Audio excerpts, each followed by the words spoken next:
प्यारे बच्चों, तो आज हम एक्सरसाइज 10.3 का इंट्रोडक्शन कंटिन्यू करने जा रहे हैं और ये लेक्चर आपका बहुत ही जबरदस्त जाने वाला है।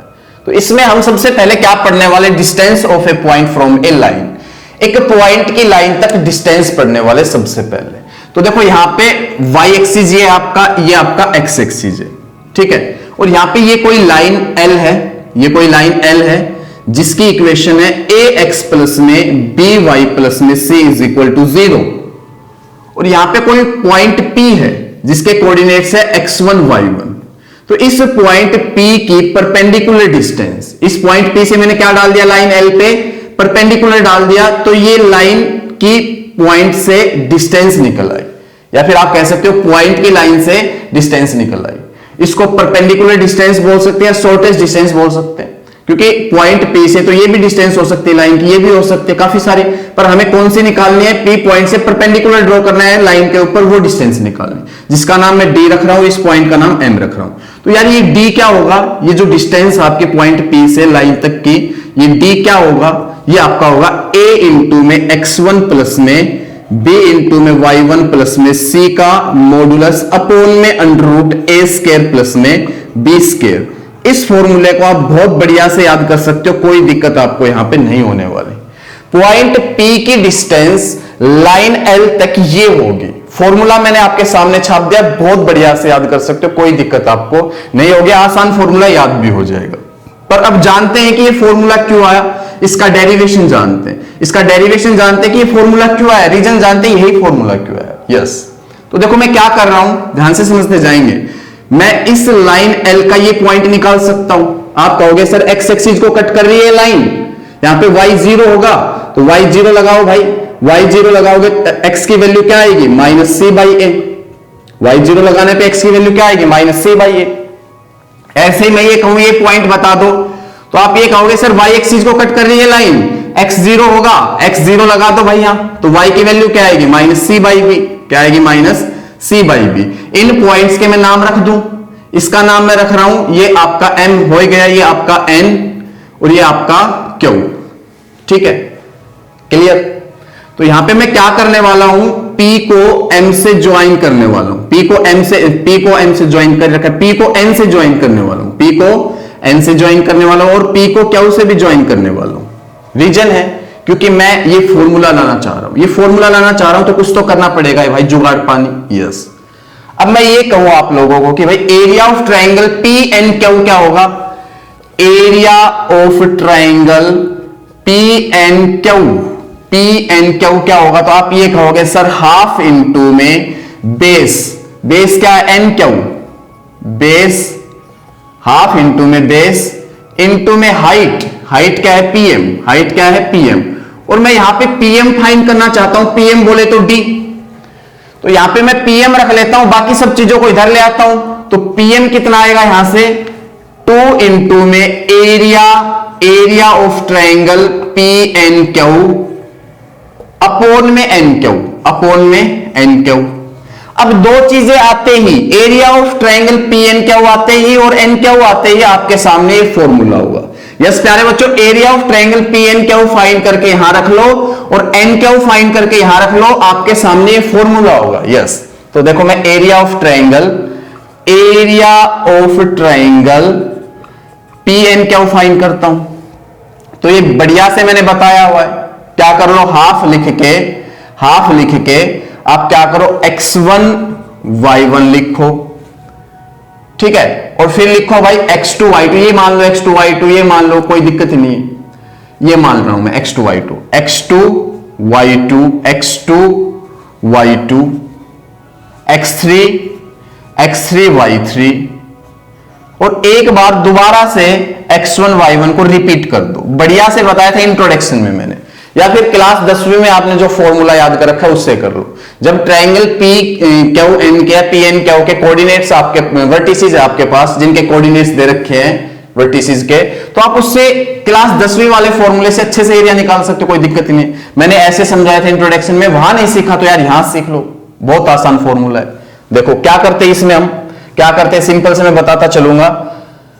हाफ इंटू में क्या करोगे, x1 की 0 से करो 0, ठीक है, x1 की 0 से 0, माइनस इसकी इससे कर दो भाई, क्रॉस मल्टीप्लाई करूंगा इसकी इससे माइनस इसकी इससे, इसकी इससे माइनस इसकी इससे, बीच में प्लस लगाता चलूंगा, इसकी इससे माइनस इसकी इससे, बात खत्म। फिर जीरो और इसकी इससे करोगे माइनस, बीच में ये रहा और माइनस पहले से, माइनस माइनस प्लस, सी ए इंटू में y1, सी ए इंटू में y1, इसकी इससे माइनस इसकी इससे ये आई प्लस प्लस, अब इसकी इससे कर दो भाई माइनस इसकी इससे, जब इसकी इससे करोगे तो माइनस माइनस प्लस, और प्लस ऑलरेडी पहले से भी है, माइनस माइनस प्लस, सी की सी से सी स्क्वायर अपॉन में ए बी, अपॉन में ए बी, इसकी इससे करोगे तो जीरो, आगे बढ़ता हूं प्लस, अब इसकी इससे माइनस इसकी इससे, यार क्रॉस मल्टीप्लाई करता जा रहा हूं और कोई दिक्कत नहीं, इसकी इससे करोगे तो जीरो, और प्यारे बच्चों माइनस बीच में लगा के इसकी इससे करोगे तो माइनस, ये माइनस रूल का प्लस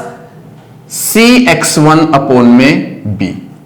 आप क्लास 10वीं वाले फॉर्मूले से कर लो, कोई दिक्कत नहीं है, पर ये आसान पड़ता है, बहुत आसान है, कोई दिक्कत नहीं है, ठीक है। यस, अब इसको थोड़ा सुधार के लिख देता हूं मैं, जितना लिखा जाता है हाफ हाफ। देखो यहां पे ध्यान से सुनो, ये आप लिखोगे c by A into y1, यहां पे प्लस का सी स्क्वायर अपॉन में A B, C square upon में ए बी, और यहां से प्लस में c इंटू में x1 अपॉन में b, c इंटू में x1 अपॉन में b।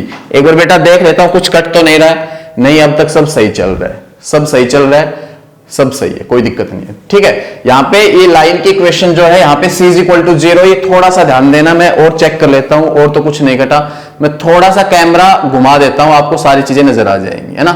यस, अब आ गई होंगी सारी चीजें नजर, कोई दिक्कत नहीं है बेटा। मैं बोलता भी हूं, कोई चीज आप मान लो कट भी जाती है तो लिख लिया करो उसको, इधर इज इक्वल टू 0 था, ये एक्स एक्स, ये छोटी छोटी बातें मैंने बोल भी रखी है, ठीक है। यस, अब मैं आगे बढ़ता हूं इसको सोल्व करते हुए, तो हाफ हाफ, इसमें देखो एलसीएम क्या आ रहा है, ए बी, एलसीएम आपका ए बी आ रहा है भाई, एलसीएम लो, कोई दिक्कत ही नहीं है। तो यहां से कितना आएगा, यहां से कितना आएगा, ए बी एलसीएम लेने पे यहां से आपका आएगा ए तो नीचे है ही ना, ए तो है, सॉरी, यहां से आएगा आपका b into C into y1, b into C into y1, ठीक है। और यहां से कितना आएगा, प्लस का सी स्क्वायर, प्लस का सी स्क्वायर, और यहां से कितना आएगा, प्लस का a into C into x1, a into C into x1। छोटी सी बात है, एलसीएम लेना बहुत आसानी से आप एलसीएम ले सकते हो। अब कुछ कॉमन भी आ रहा है यार, कॉमन ले लो, ऊपर से तो c कॉमन आ रहा है और नीचे से ए बी उठा लाओ, तो modulus C upon A B आप बाहर ला के लिख दो, अंदर कौन कौन रह गया, सी तो बाहर गया ही, बी वाई वन प्लस में ए एक्स वन प्लस में सी, ये तीन चीजें रह गई। आप इनको थोड़ा सा सेटल करके लिखो अच्छे से, पहले मैं लिखता हूं ए एक्स वन फिर बी वाई वन प्लस में सी, इस टाइप से चाहिए ना चीजें। तो यहां से तो क्या रहा, ए एक्स वन प्लस में यहां से क्या रहा, बी वाई वन प्लस में यहां से क्या रहा, सी, अपॉन में ये तो चलाया गया, कोई दिक्कत ही नहीं है, बस अपॉन में कुछ लिखने की जरूरत है नहीं। ये चीज आपके सामने, ये area of triangle P Q N आ गया। मैंने क्या कहा है, एक चीज और फाइंड कर लो, क्या, एन क्यू, एन क्यू बढ़िया से फाइंड कर सकते हो, कोई दिक्कत ही नहीं है, डिस्टेंस फॉर्मूला लगा दो फटाफट। तो अंडर रूट x2 माइनस में x1 का स्क्वायर, तो 0 माइनस में माइनस पहले से प्लस c बाई ए का स्क्वायर प्लस y2 ये आपका माइनस y1 का स्क्वायर, डिस्टेंस फॉर्मूला लगा दिया, कोई दिक्कत आपको नहीं होनी चाहिए। यहां पे N Q is equal to, ये क्या आया भाई, सी स्क्वायर अपॉन में ए स्क्वायर, और यहां से आपका क्या है, प्लस में सी स्क्वायर अपॉन में बी स्क्वायर। और भाई अब एक काम कर लो, इसमें एलसीएम ले लो, ए स्क्वायर बी स्क्वायर, तो यहां से कितना आएगा, यहां से बी स्क्वायर सी स्क्वायर आएगा, और यहां से कितना आएगा, ए स्क्वायर सी स्क्वायर। और अब मैं यहां से कॉमन निकाल रहा हूं अंदर से, जब रूट के बाहर चीजें आएंगी तो एक तो देखो क्या आ रहा है, सी, और एक आ रहा है ए बी, रूट के बाहर आने के बाद ये चीजें बनेंगी। तो अंदर क्या क्या रह गया, ए बी, तो ये तो ए स्क्वायर बी स्क्वायर का हिसाब किताब तो हो लिया, सी स्क्वायर का हिसाब किताब हो लिया, अंदर कौन कौन बचा, एक तो ए स्क्वायर और एक प्लस में बी स्क्वायर। अब मैंने ये कहा था ये चीजें आपके पास दोनों है, area of triangle P Q N भी है आपके पास। आपके पास n क्या भी है, दोनों चीजें यहां रखो, दोनों चीजें यहां रखो, आपका फॉर्मूला आपके सामने। ठीक है, तो मैं रख देता हूं, जगह की कमी की वजह से मैं ये मिटा रहा हूं। आपने ये सारी चीजें नोट कर ली, नोट कर लीजिए इनको अच्छे से, मैं इसको मिटा रहा हूं। ठीक है, यस। और भाई मैं सीधे सीधे क्या करने वाला हूं प्यारे बच्चों, सीधे सीधे मैं दोनों चीज यहां पे लाके रख रहा हूं। एक तो क्या रख रहा हूं, एरिया ऑफ ट्रायंगल पी क्या हुए, तो रख दो भाई एरिया ऑफ ट्रायंगल पी क्या हुए, तो 2 इंटू में ये कितना आया, half C upon A B का मॉडुलस, मॉडुलस किसका, ax1 प्लस में by1 प्लस में c का। बिल्कुल आसान यार, कोई दिक्कत आपको नहीं होनी चाहिए। अपॉन में n क्यू कितना निकाल रखा है, c अपॉन में ए बी का मॉडुलस, और under root a square plus में बी स्केयर। तो भाई जो उड़ता है उसको उड़ाओ, 2 से 2 उड़ा, c अपॉन ए बी से c अपॉन ए बी उड़ा, तो यहां पे pm की जगह में क्या लिख सकता हूं प्यारे बच्चों, d लिख सकता हूं, लिख दो भाई। और यहां पे क्या बचा आपका, ax1 प्लस में by1 प्लस में c का मॉडुलस अपॉन में under root a square plus में बी स्केयर। अब बताओ ये फॉर्मूला आ गया है हमें, बिल्कुल मैच कर रहा है, देख लो बिल्कुल मैच कर रहा है। तो प्यारे बच्चों डेरिवेशन आपको हर चीज के आने चाहिए, फॉर्मूला आपको ड्राइव करना आना चाहिए। कई बार हम फॉर्मूला भूल जाते हैं तो क्वेश्चन को बना लेते, फिगर विगर बना के बढ़िया से, कोई दिक्कत नहीं होगी, फिगर बना के आप क्वेश्चन को अच्छे से बना सकते हो, फॉर्मूला भूल भी गए। इसलिए मैं ये सारी चीजें आपको सिखाता हूं, और यहां पे इंट्रोडक्शन बहुत इंपॉर्टेंट है, बहुत ज्यादा इंपॉर्टेंट। इस पे एक मैं क्वेश्चन ले लेता हूं, बढ़िया से उसको समझ लेना, फिर आगे बढ़ेंगे। यस प्यारे बच्चों, एग्जाम्पल नंबर 18 ले लिया है मैंने एनसीईआरटी का, बहुत बढ़िया से समझना। कहता है कि आपके पास पॉइंट है, इस लाइन तक उसकी डिस्टेंस बता दो। तो आपने फॉर्मूला क्या पढ़ा है अभी, d is equal to ax1 plus में by1 प्लस में c का मॉडुलस अपॉन में under root a square plus में बी स्केयर, ये पढ़ा है। तो यहां पे पता करते हैं कि a कौन है, b कौन है, c कौन है, x1 y1 कौन है। तो x1 y1 तो ये दिख रहे हैं भाई, x1 आपका 3, y1 आपका -5, ये दिख रहे हैं आपको स्पष्ट, पॉइंट के कोऑर्डिनेट x1 y1 लिए थे। और यहां पे अगर मैं इसको जनरल फॉर्म से कंपेयर करूं, क्या थी जनरल फॉर्म, ax प्लस में by प्लस में c is equal to 0, general form ये थी आपकी। इसे कंपेयर करूं तो भाई a कितना है 3, और b कितना है -4, और c कितना है -26। सारी चीजें उठा लाओ, यहां रख दो यहां पे, आंसर आ जाएगा। तो d is equal to a की जगह a रखो, a कितना है 3, रख दो भाई। x1 की जगह x1 रखो, x1 कितना है 3, रख दो भाई।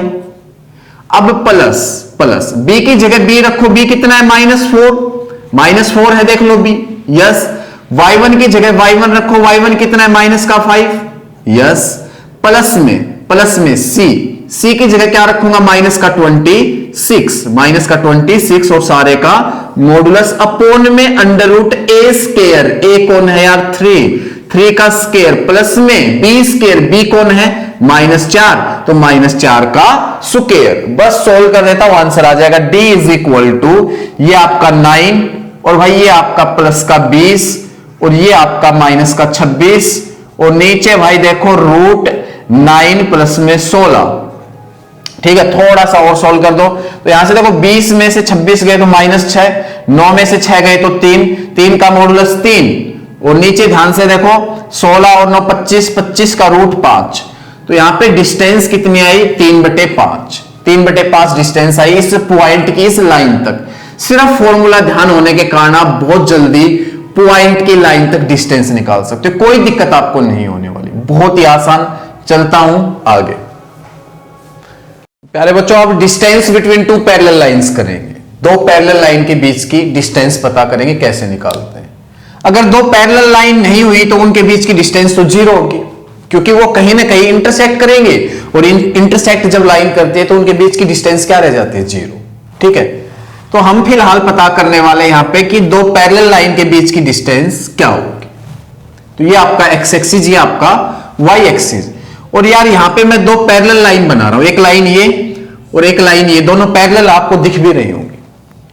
इनके बीच के हम डिस्टेंस पता करना चाह रहे हैं। क्या पता करना चाह रहे हैं, डिस्टेंस। तो इसकी इक्वेशन में मान रहा हूं y is equal to mx plus में c1, और इसकी इक्वेशन मान रहा हूं y is equal to m x plus में C2। अब ये क्यों माने? क्योंकि जब दो पैरेलल लाइन होती है तो उनकी इक्वेशन में स्लोप क्या होना चाहिए? सेम। तो दोनों इक्वेशन में देखो स्लोप अगर पता करें तो m है, तो स्लोप क्या है? दोनों का सेम। पैरेलल लाइन हमेशा स्लोप सेम रखती है, तो देखो दोनों का स्लोप क्या है? सेम है, m। अगर मैं इस पॉइंट का पता कर लूं इस लाइन के ऊपर और इस पॉइंट से इस लाइन पे परपेंडिकुलर ड्रॉ कर दूं और पॉइंट से लाइन तक की डिस्टेंस निकाल दूं, मतलब कि दो पैरेलल लाइन के बीच की डिस्टेंस आ गई। फिर से सुनो, अगर मैं ये पॉइंट पता कर लूं और इस पॉइंट से इस लाइन पे परपेंडिकुलर ड्रॉ करके इस पॉइंट से लाइन तक की डिस्टेंस निकाल लूं, तो समझो आपके दो पैरेलल लाइन के बीच की डिस्टेंस आ गई। दो पैरेलल लाइन के बीच की डिस्टेंस दिख तो रही है आपको, ये d आ गया, समझो। तो प्यारे बच्चों, हम फॉर्मूला कौन सा पता करके आए? अभी अभी उसी फॉर्मूले का यूज करेंगे। फिलहाल क्या पता करके आए? d is equal to ax1 plus में by1 प्लस में c का मॉडुलस अपॉन में under root a square plus में b स्क्वायर। तो पैरेलल लाइन के बीच की डिस्टेंस फाइंड करने के लिए भी मैं इस फॉर्मूले का यूज करने वाला हूं। तो देखो ये पॉइंट कैसे आएगा? अब ये लाइन है, ये लाइन है, ये एक्स एक्सिस को इंटरसेक्ट कर रही, तो यहां पे पक्का आपका y 0 होगा। और जब y 0 होगा, जब यहां पे y आप 0 लोगे तो आपको स्पष्ट पता है x की वैल्यू कितनी आ जाएगी? माइनस का c1 अपॉन में m। तो माइनस का c1 अपॉन में m, y क्या रहेगा? 0। ठीक है।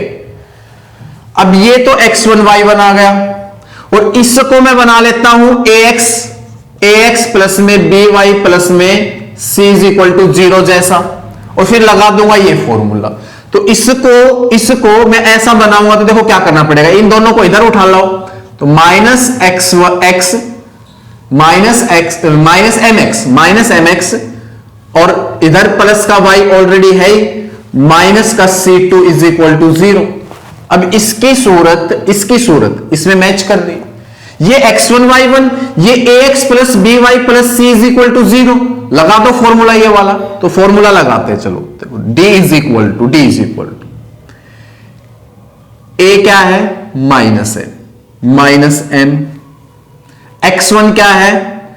Minus c1 by m, plus b क्या है? b क्या है? कंपेयर कर लो, b क्या है? 1 और y1 क्या है? 0 लिख दो। अब प्लस c की जगह क्या है? माइनस का c2 और इसकी जगह इस पे लगा दो मॉडुलस अपॉन में under root a square plus b square. तो a क्या है? माइनस m, तो माइनस m का square plus b square, y के साथ b है, y के साथ b होता है तो 1 का स्क्वायर। और इसको थोड़ा सा कर दो सॉल्व, तो पैरेलल लाइन के बीच की डिस्टेंस का फॉर्मूला आपके सामने होगा। तो प्यारे बच्चों, m से m उड़ा, माइनस माइनस प्लस का c1 और ये 0 बन गया, माइनस का c2 अपॉन में अंडर रूट 1 का स्क्वायर 1 प्लस में माइनस m का स्क्वायर m स्क्वायर। तो ये फॉर्मूला है, आपके पास पैरेलल लाइन के बीच की डिस्टेंस निकालने का ये फॉर्मूला है। आप यहां पे हर चीज को जानते हो, c1 को आप जानते हो, c2 को आप जानते हो, 1 को आप जानते हो, 1 तो 1 ही होगा, और m को आप जानते हो। कोई भी दिक्कत आपको यहां पे नहीं होने वाली, अब जब लाइन आपकी इस फॉर्म में हो, ax प्लस में by प्लस में c1 is equal to 0, ax plus में by प्लस में c2 इज इक्वल टू 0, तो उसके लिए फॉर्मूला क्या होगा? ये तो चलो भाई स्लोप इंटरसेप्ट फॉर्म में आपकी लाइन, जब लाइन इस फॉर्म में हो तो डायरेक्ट फॉर्मूला लगाना हो, तो उसके लिए फॉर्मूला क्या होगा? स्लोप इंटरसेप्ट फॉर्म में तो देख लिया हमने, ये स्लोप, ये इंटरसेप्ट, स्लोप इंटरसेप्ट, क्लियर। इसके लिए फॉर्मूला और निकालते हैं, ये भी पता होना चाहिए ताकि डायरेक्ट फॉर्मूला लगा सके हम। तो देखो क्या करते हैं, इनको उस सूरत में बदल लेते हैं और फिर ये फॉर्मूला अप्लाई कर देते हैं, इनको उस सूरत में बदलते हैं। तो यहां से देखो आपका by इज इक्वल टू कितना आएगा? पहली इक्वेशन में by is equal to minus का ax माइनस का c1 और y कितना आ जाएगा? Minus a by b x minus C1 by b. और ऐसे ही इसका y कितना आएगा, इसका y माइनस का a बाई बी करके देख रहे हैं ना, और माइनस का C2 by B.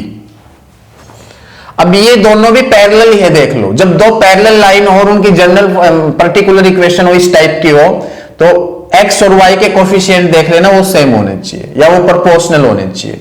a upon a, b upon b 1 आ रहा है, प्रोपोर्शनल है, ऐसे ये प्रोपोर्शनल होने चाहिए। ये पैरेलल लाइन है, देख लो 1 आ रहा है, इसको बोलते हैं प्रोपोर्शनल। तो यहां पे देख लो, यहां से तो ऐसे पता करेंगे। और अगर इसको मैं स्लोप इंटरसेप्ट फॉर्म में बदल रहा हूं तो भी दिख रहा होगा, स्पष्ट आपको ये x रहेगा, तो भी आपको दिख रहा होगा स्लोप दोनों के सेम है, स्लोप दोनों के क्या है, सेम। तो ये पैरेलल लाइन है। अब सिंपल हम ये फॉर्मूला अप्लाई करेंगे इस पे, तो इसके लिए फॉर्मूला आ जाएगा। तो देखो d इज इक्वल टू, मैं क्या करने वाला हूं, C1 माइनस C2। तो C1 की जगह तो ये है भाई, C1 की जगह तो ये है, तो माइनस का C1 अपॉन में B, माइनस का C1 अपॉन में B, माइनस C2, तो माइनस प्लस C2 अपॉन में B का मॉडुलस अपॉन में अंडर रूट 1 प्लस में m स्क्वायर। तो m क्या है, दोनों जगह स्लोप तो सेम ही होगा, पैरेलल लाइन है, तो slope minus a by b है, देख लो, तो माइनस a बाई बी का स्क्वायर क्या आ जाएगा, a स्क्वायर अपॉन में b स्क्वायर। और इसको कर दो सोल्व, तो क्या आएगा, देखो ध्यान से समझना इसको। ऊपर तो क्या आ रहा है, C2 minus C1, modulus C2 minus C1, ठीक है। और भाई आपका नीचे क्या आ रहा है, नीचे क्या आ रहा है, और देखो b एलसीएम भी आएगा, वो b मैंने इसलिए हटा दिया, मैं डायरेक्ट बताना चाहता था आपको, अपॉन में। अब ये देख लेता हूं कुछ कट तो नहीं रहा है, फिर मैं मिटा के लिखूं, कुछ कटने के चांस है यहां पे, ठीक है। तो प्यारे बच्चों मैं डायरेक्ट लिख देता हूं, इसलिए मैं पहले b को नहीं लिख रहा था। देखो ऊपर b एलसीएम होगा, नीचे ये b एलसीएम लेके b से b उड़ जाएगा, तो यहां पे नीचे क्या आ जाएगा, under root b square plus a square, तो उसको लिख सकते हो a square plus b square. तो ये फॉर्मूला है, ठीक है। तो यहां पे आप C1 को जानते हो, C2 को जानते हो, a स्क्वायर को a को जानते हो, तो उसका स्क्वायर कर लेना, b को जानते हो, ठीक है। अब अगर C1 माइनस C2 लिखो या C2 माइनस C1 लिखो, एक ही बात है। यहां पे मैं C1 माइनस C2 लिखूं या C2 माइनस C1 लिखो, एक ही बात है, क्योंकि मॉडुलस कर रखा है, सेम चीज है, ये ध्यान देना। C1 माइनस C2 लिख लो, ऊपर उसका मॉडुलस कर लो, या C2 माइनस C1 करके उसका मॉडुलस कर लो, एक ही बात आनी है। एक क्वेश्चन करते हैं इस पे, सारा फंडा और भी बढ़िया से क्लियर हो जाएगा। बच्चों एग्जांपल नंबर 19 ले लिया एनसीईआरटी का, और कहता है कि दो पैरेलल लाइन है, उनके बीच की डिस्टेंस निकालो। तो दो फॉर्मूले समझाए थे मैंने अभी, एक तो समझाया था d is equal to C1 minus C2 का मॉडुलस अपॉन में अंडर रूट 1 प्लस में m स्क्वायर, और एक समझाया था आपको मॉडुलस C1 माइनस में C2 या C2 माइनस C1, बोलो एक ही बात है, अपॉन में under root a square plus में b स्क्वायर। तो मैंने कहा था इनमें से कोई सा भी फॉर्मूला लगा दो। ये फॉर्मूला तो कब लगाना है, स्लोप इंटरसेप्ट फॉर्म बना के बताया था, स्लोप इंटरसेप्ट फॉर्म थी। और ये फॉर्मूला कब लगाना है, जब आपके पास इक्वेशन किस टाइप की हो, ax plus by plus c is equal to 0 इस टाइप। तो फिलहाल किस टाइप की इक्वेशन अपने पास, ax plus by plus c1 is equal to 0, ax plus by plus c2 is equal to 0। तो ये वाला बढ़िया रहेगा यार, ये वाला बढ़िया रहेगा। और ये लगाना होगा तो क्या बनानी पड़ेगी इसको, स्लोप इंटरसेप्ट फॉर्म, y को एक तरफ बाकी सब एक तरफ, y एक तरफ बाकी सब एक तरफ, है ना। तो ये तो रहने दिया करो, ऐसी इक्वेशन हो तो ये लगा दो, और स्लोप इंटरसेप्ट फॉर्म में होती तो ये वाला लगा देते, तो ये वाला लगाते। देखो यहां पे बताओ तो फिर C1 कौन है भाई, C1 ये रहा, C1 आपका 7। बताओ C2 कौन है, C2 ये रहा 5। बताओ A क्या है, A तो पता ही होगा, ये प्रोपोर्शनल होते हैं पैरेलल लाइन में, 3/3 इज इक्वल टू -4/-4, एक आ रहा है, क्लियर।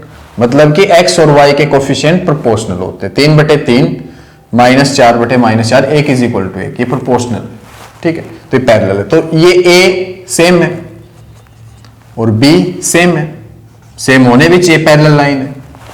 अच्छा सारी चीजें पता कर ली, बस यहां लगा दो आंसर। तो डिस्टेंस कितनी आएगी दो पैरेलल लाइन के बीच की? C1 minus C2, C1 minus C2, 7 में से 5 गए तो 2 का मैग्नीट्यूड अपॉन में अंडर रूट 3 का स्क्वायर, a का स्क्वायर प्लस में b का स्क्वायर। भाई थोड़ा सा सोल्व कर दो, आंसर आपके पास होगा। तो 2 बटे ये देखो कितना आ गया, 25 का रूट 5, 2/5। तो इन दोनों पैरेलल लाइन के बीच की डिस्टेंस कितनी आई? 2/5। बिल्कुल आसान। अब एक्सरसाइज स्टार्ट करेंगे, आगे मिलते हैं एक्सरसाइज में। ओके।